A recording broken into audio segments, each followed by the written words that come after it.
আবারও লকডাউন ও নিরাপত্তা প্রসঙ্গ। আইনশৃঙ্খলা পরিস্থিতি নিয়ে জানাতে আমাদের সঙ্গে গাজীপুর থেকে সরাসরি যুক্ত হচ্ছেন প্রতিনিধি অপূর্ব রায়। অপূর্ব, গাজীপুরে কি কোনো ধরনের অপ্রীতিকর ঘটনা ঘটেছে এবং সেখানকার কিরকম পরিস্থিতি দেখছেন আমাদের জানান। ধন্যবাদ নির্জনা।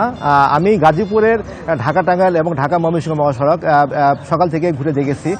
প্রায় দুটি মহাসড়কে কিন্তু যানবাহন চলাচল স্বাভাবিক রয়েছে, তবে সকাল থেকে মানুষের চলাচল কিন্তু একটু কম রয়েছে। আর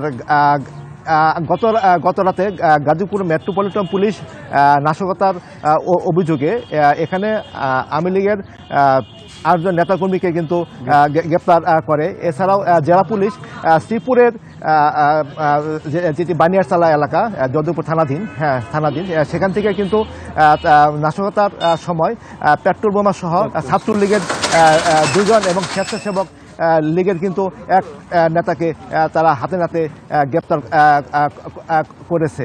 আর আমরা সকাল থেকেই ঢাকা ময়মনসিংহ এবং ঢাকা টাঙ্গাইল মহাসড়কে বিভিন্ন স্থানে ঘুরে দেখেছি। এখানে স্থানীয় বিএনপির নেতৃবৃন্দ তারা কিন্তু মহাসড়কে অবস্থান করছে, দূষিত আওয়ামী লীগ যাতে এখানে কোনো নাশকতা না করতে পারে।